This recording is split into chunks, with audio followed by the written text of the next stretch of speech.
The year is 1954, and for this deep dive, we're not starting in some bustling city. Instead, I want you to picture one of the most remote and inhospitable corners of the outer harbor of Boston. Right. We're talking about an island that's barely more than a scrub plane. It's isolated, it's rocky. And it's home to Ashecliffe Hospital for the criminally insane. It's this maximum security fortress, basically, built to contain minds that are considered, well, completely irredeemable. It's the ultimate geographic lockbox, really. What we've gathered from the source material is just this fascinating stack of reportage. It all concerns a specific federal investigation that was launched into this highly secretive compound. Yeah, and the whole environment is half prison, half asylum. You can almost feel how thick the air is with classified information. Absolutely. So our mission today is to follow in the footsteps of U.S. Marshal Edward Daniels. He shows up with his partner, Chuck Aule, to investigate what seems to be an impossible escape. A patient named Rachel Solando has just vanished. But our analysis shows that this investigation, it really quickly becomes a search for something much, much darker. Exactly. It's about the true nature of Ashecliffe, the way they control information, and how one man's psychological trauma can just turn reality into this fragile, shifting landscape. It's a total descent into paranoia. I mean, the conspiracy narrative that gets built is so compelling, so detailed, that it's almost impossible to see past it. Every witness seems rehearsed. Every barrier seems deliberate, and every single clue suggests that the federal officers themselves are just pawns in this huge orchestrated game. So that's what we're going to do. We're going to analyze the complex, often contradictory evidence that Daniels gathered.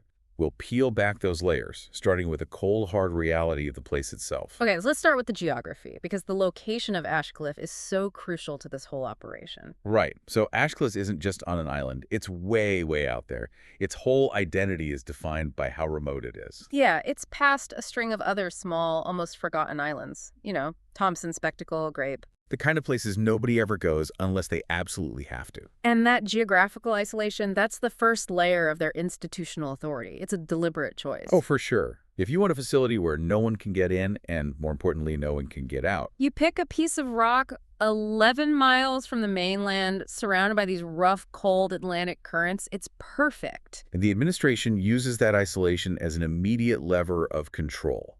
The ferry runs, for example, are incredibly irregular. It's mainly for supplies, right? Like Tuesdays and Saturdays only. Exactly. So Daniels and Aule arrive on a weekday, which means they are immediately tracked. They are completely dependent on the institution for their exit. It's a subtle but really powerful psychological barrier to put up right away. It is. If you're a U.S. Marshal, you expect a certain level of mobility, of authority. But here, the geography itself just shuts that down. You're on their time, their schedule. You're subject to their environment from minute one. And the island itself has this history that just lends a menacing weight to the whole place. The sources show it was used as a POW camp during the Civil War. So that history of confinement, of military control, it's literally built into the architecture. You can still feel it. You see that most clearly with Fort Walton, right? Right. The old fortress that's still standing, overlooking the southern cliffs. Yeah, it's this constant reminder that this location was always about control, about holding people against their will. That atmosphere of wartime detention just sort of permeates the asylum's modern mission. There's also the lighthouse. It's sitting on the furthest point, and Daniels notes it's been out of service since before the Civil War. It's another piece of decay that reinforces this feeling that the place is just forgotten by the rest of the world. But here's the interesting contrast. The actual hospital compound, it tries really hard to project this sense of therapeutic serenity. Right. If you look at the central plain on the northwestern side, it's described as almost benign looking. It's manicured with these great lawns, sculpted hedges, Scotch pines. It looks like a New England boarding school. Exactly.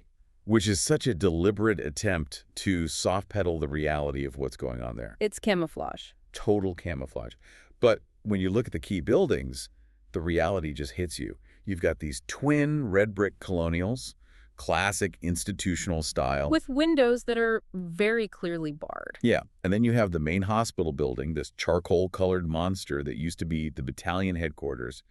It's blending that old military function with modern confinement. And as the marshals immediately find out, there are two locations that carry the bulk of the island's secrets. Okay, so the first is Ward C. Right. Ward C is where the most dangerous patients are supposedly held, and it's housed in that dark, old Fort Walton.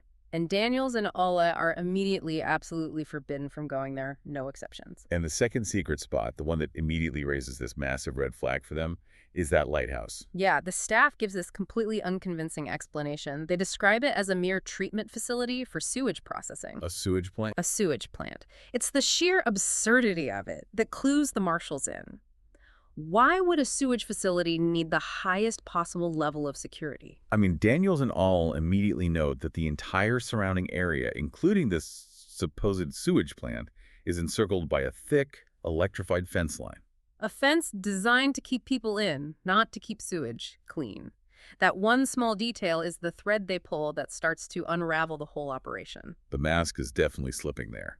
But beyond the geography and the strange buildings, the very nature of Ashecliffe's security protocols, their staffing model, it's just wildly different from any standard federal institution. Well, Ashecliffe operates under these dual kind of conflicting charters, which is highly unusual. Right, the Massachusetts Department of Mental Health on one hand. And the Federal Department of Prisons on the other. Huh. This allows them to straddle that line between therapy and incarceration.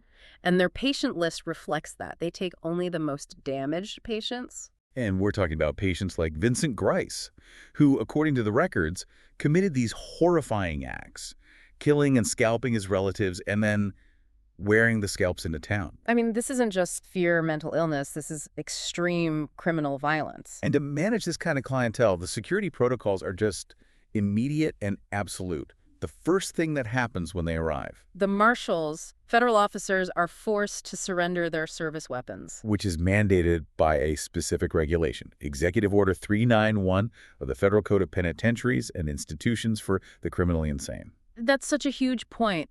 It overrides the marshal's explicit requirement to bear arms while conducting an investigation. It establishes Ashecliffe as operating under this exceptional legal umbrella. It suggests one of two things, right?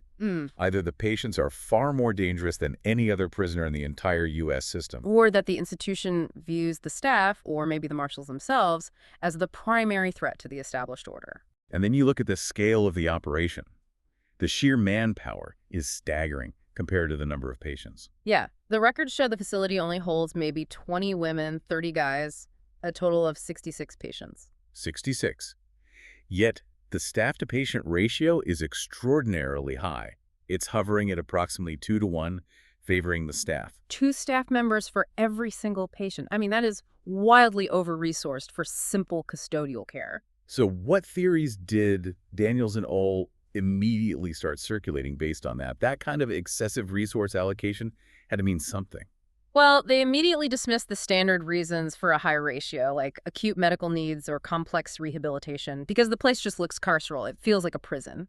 If the job was purely to keep 66 people in rooms, you'd need maybe a third of that staff, at most. So the theories they started to chew on must have been, well, darker. Absolutely. One theory was that the institution wasn't actually holding 66 patients. Maybe they were using that massive staff to maintain this hyper-detailed, multi-layered information control system over 1 or 2 key individuals. Individuals too important, maybe politically or militarily, to be handled in a traditional way. They also considered the possibility that the staff weren't all doctors and orderlies.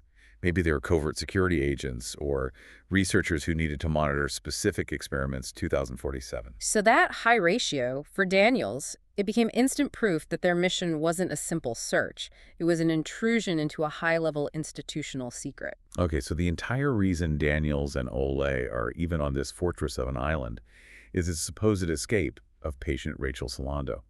So let's look at her profile first, because her psychological state is what defines the nature of her crime and supposedly her motivation to escape. Rachel Solando is described as a war widow, and she was committed for a truly horrifying crime, drowning her 3 children. But it's the aftermath that is so psychologically devastating.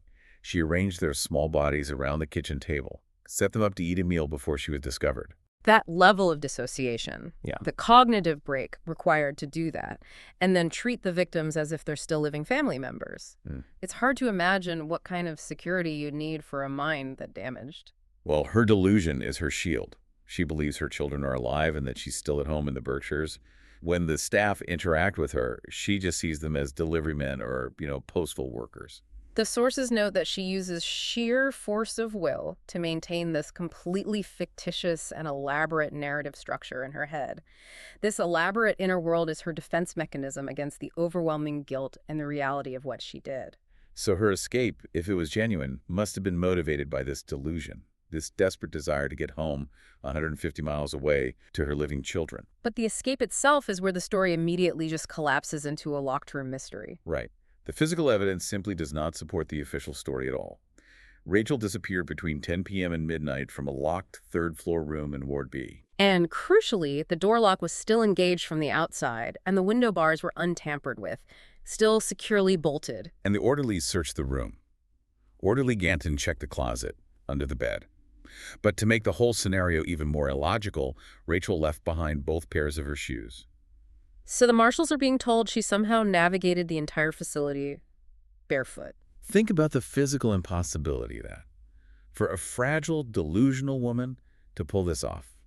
First, she'd have to bypass at least 4 manned interior checkpoints inside the hospital. All without being seen by staff who are actively documenting every single move.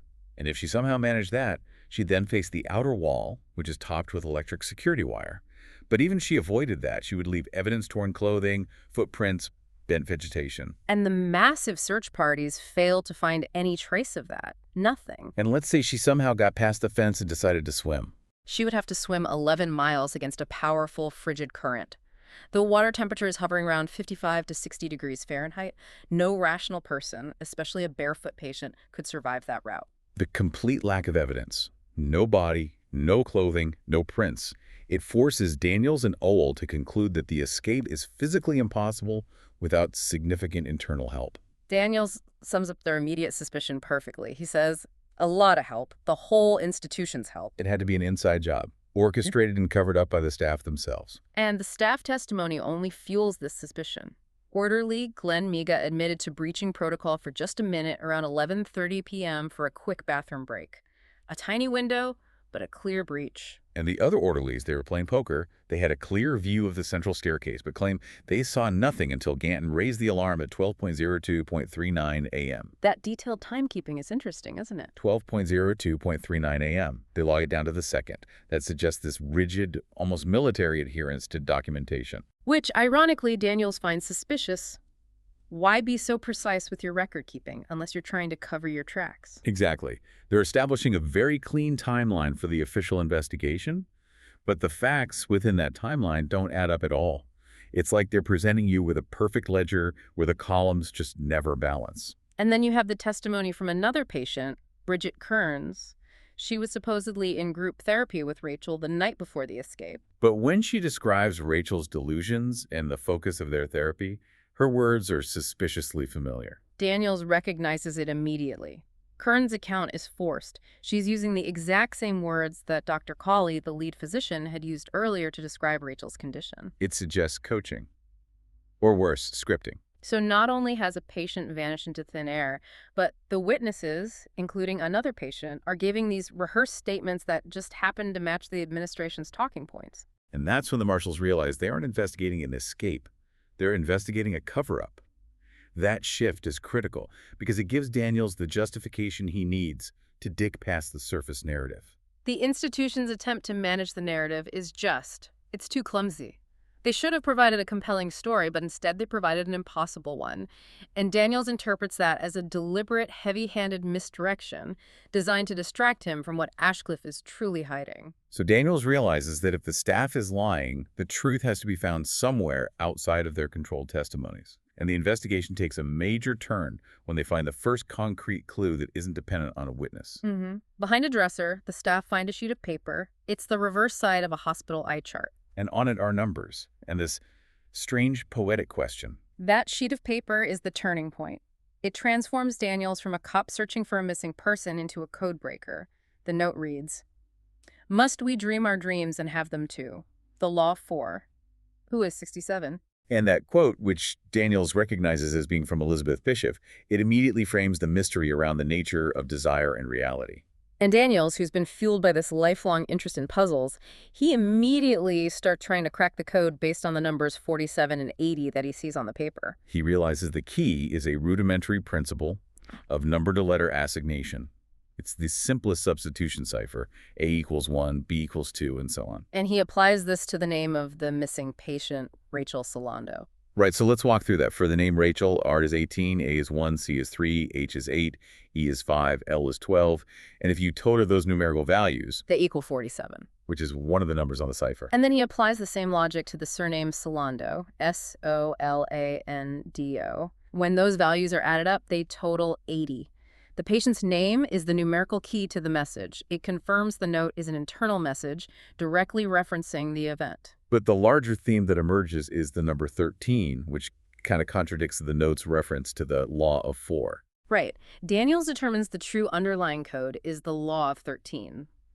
Rachel Solando has 13 letters in her name, which feels almost too neat to be a coincidence. And the number 13 becomes this psychological motif woven throughout the evidence. Later, patient Bridget Kearns mentions that Rachel built 13 sandcastles. And Dr. Cawley even steps in to explain this. He notes that superstition about the number 13 is very common among schizophrenics because they often organize their fractured reality around these deep-seated fears and anxieties. So the code is confirming the patient's identity, but it's leading somewhere else entirely with that final question. Who is 67? That question is the key to unlocking Daniels' real objective. The Marshals had learned the hospital holds 66 patients spread across wards A, B, and C. 42 in the main building, 24 in Ward C. Exactly. So if the hospital only accounts for 66, the code strongly suggests there is a hidden 67th patient that the institution is desperately trying to conceal from the authorities. And this is the moment Daniels stops being just an investigator. He reveals his true, hidden mission. He wasn't sent here to find Rachel Solando at all. He was here to find Andrew Latus. And Daniels' pursuit of Latus is revealed to be highly personal.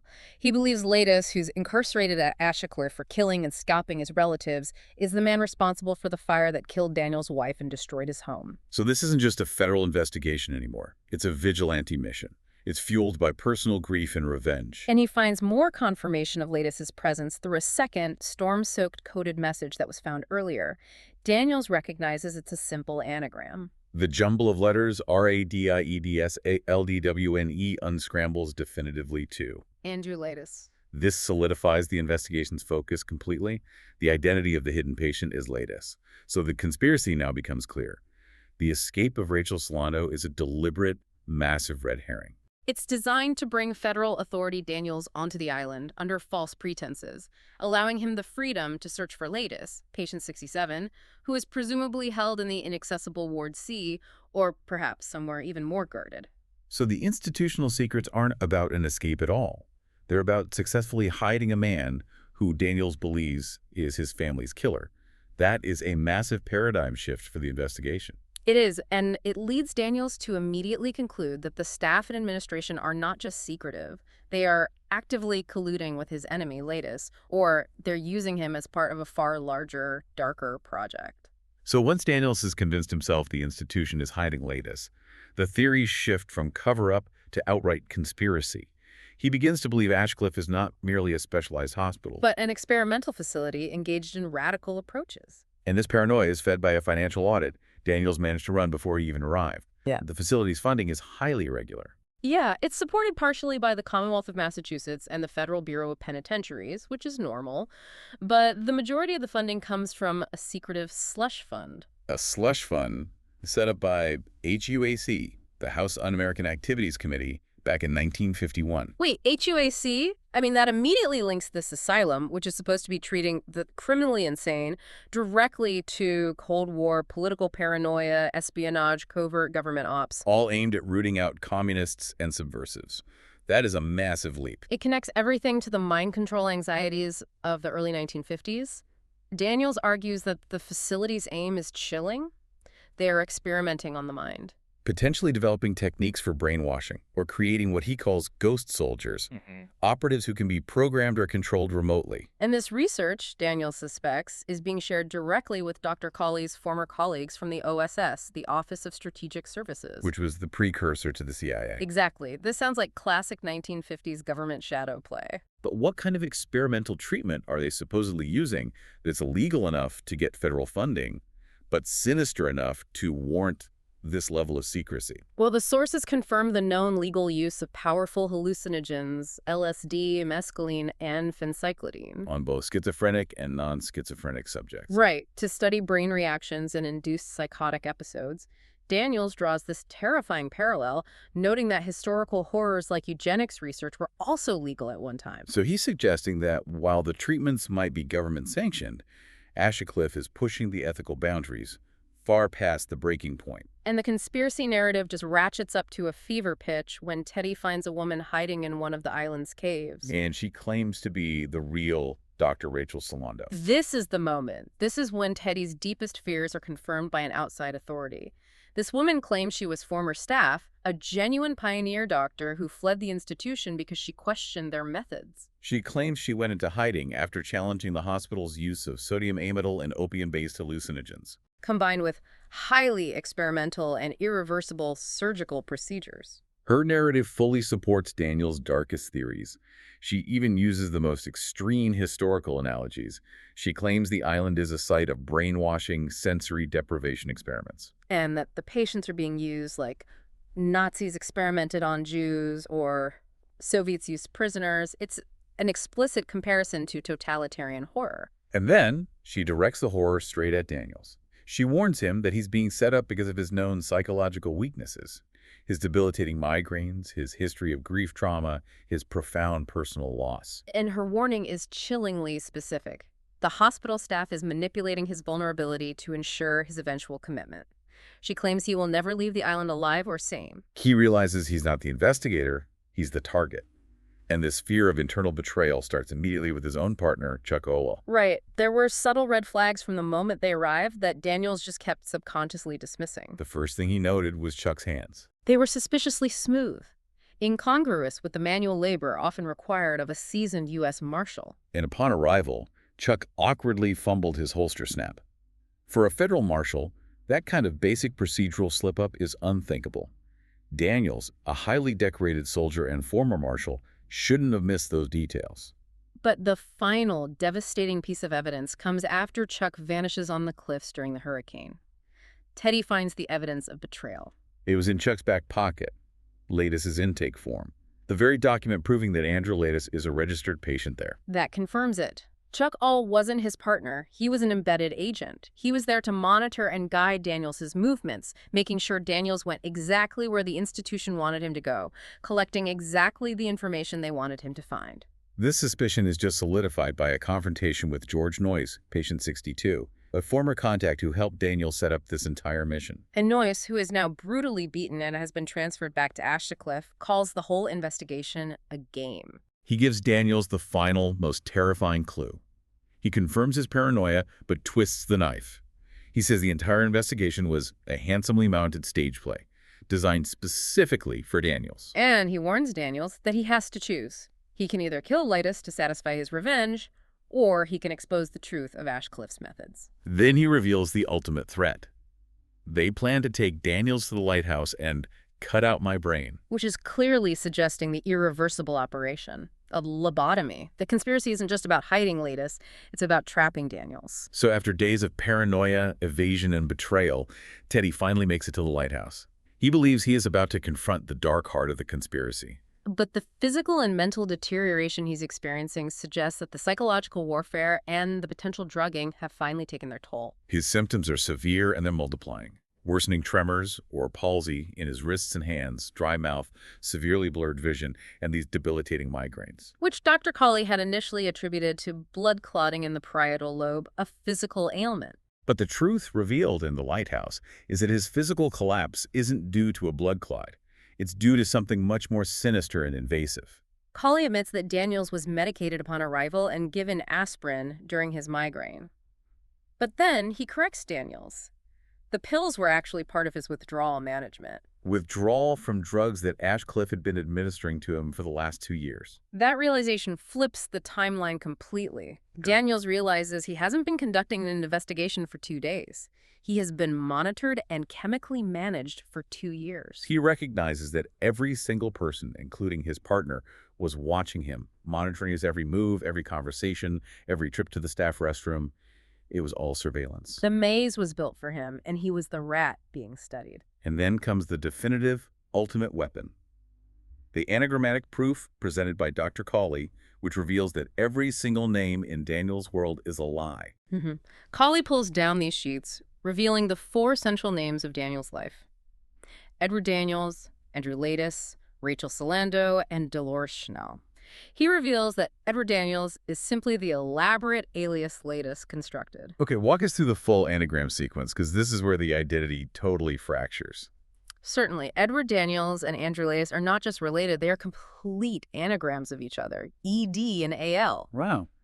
Furthermore, the patient he was supposedly searching for, Rachel Solando, is a precise anagram of his dead wife's name, Dolores Schnell. So every element of his fantasy world was built from the pieces of his shattered reality. The entire investigation, the conspiracy, the search for patient 67, it was all a massive, controlled, 2-day-long psychodrama. And this wasn't malice, but a highly radical, high-stakes attempt at therapy, orchestrated by Dr. Cawley and Dr. Sheehan. Who was the true identity of Chekhov. Sheehan, the doctor, spent 2 days playing the role of the partner to monitor Laetus's final attempt to hold on to his grand delusion. Cawley's objective was to use this dramatic role play to force Laetus to confront the truth of being patient 67. And who is Laetus, really? He was a decorated soldier and a former U.S. Marshal, haunted by loss. His wife, Dolores Schnell, was clinically depressed, manic depressive, and suicidal. And the true heartbreaking crime. Dolores murdered their 3 children by drowning them in the lake behind their house. Yes, and the children's names, Edward, Daniel, and Rachel Laetus, are crucial. Daniels' entire fake identity is constructed from the names of the children he lost and the name of the man who killed his wife. So Laetus's mind essentially created a fictional hero, Teddy Daniels, whose mission was to solve the crime, thus avoiding the painful reality that he was the one who murdered Dolores. He murdered Dolores by shooting her in the stomach, an act of violence that Laetus' subconscious translated into a recurring dream image. Dolores' belly springs a leak, and he shoots her in the abdomen. The entire complex persona of Teddy Daniels, the righteous cop, the astute investigator, the man tracking his enemy, it was an elaborate, self-protective narrative constructed over 2 years to prevent Andrew Laetus from facing the horrifying truth. The truth of being a child killer's husband who failed to save his family and then murdered his wife. And this realization transforms the entire staff dynamic. The staff aren't HUAC-funded conspirators. They are doctors who stuck their reputations on the line for this extreme non-surgical therapy. They allowed Laetus to act out his violent fantasy in a contained environment, hoping the truth, when revealed, would shatter the delusion. But the stakes, as Noyce warned, couldn't be higher. Cawley reveals that this entire role play was the last desperate chance. If Laetus regresses again, if he reverts back to being Teddy Daniel. The penal staff and the clinical majority are demanding permanent incapacitation. That is a transorbital lobotomy, the irreversible procedure Noyce warned of. The staff has tried everything. Now Laetus must choose sanity or surgical oblivion. So what we've analyzed today, it takes us so far beyond a simple missing person case. The search for Rachel Solando was revealed to be a desperate, controlled intervention by these compassionate, if radical, clinicians. All to break a complex, self-protecting delusion that Andrew Laetus had maintained for 2 years. It just demonstrates the extraordinary lengths the human mind will go to construct a fabricated reality when the truth is simply too painful to bear. The dedication of the staff, particularly Dr. Sheehan playing Chuck Aule, who maintained that partner persona for 48 intense hours, taking abuse and enduring constant surveillance to help Laetus. It's just remarkable. It reframes the institutional secrecy not as some sinister government conspiracy, but as high-stakes experimental medical practice where a man's entire mind is on the line. And in The Lighthouse, Andrew Laetus momentarily grasps that horrifying reality. He states, "My name is Andrew Laetus. I murdered my wife, Dolores, in the spring of '52. He seems to understand the tragic truth and acknowledges that Cawley and Sheehan were trying to save him. But the closing scene just leaves us with this terrifying, lingering ambiguity. Lelides, now sitting on the top bunk with Dr. Sheehan, who he is now referring to again as Chuck, seems to have regressed. He asks for a cigarette, waits for the ferry, and speaks as if he is Teddy Daniels again. It confirms that the elaborate therapeutic attempt has failed. And as the staff approaches with a white bundle implying the instruments for the lobotomy, the time for choice has passed. And Andrew, or Teddy, He delivers the final provocative question to Dr. Sheehan, and it encapsulates the entire thematic conflict of this source material. He asks, which would be worse, to live as a monster or die as a good man? To live as Andrew Leides means enduring the crushing, agonizing truth of being a child killer's husband and a wife's murderer. To choose to die as a good man, as the persona of Teddy Daniels, means sacrificing his sanity for the ultimate comforting delusion. So the question for you, the listener, is whether that escape, though tragic and permanent, might sometimes be preferable to living with an unbearable internalized truth.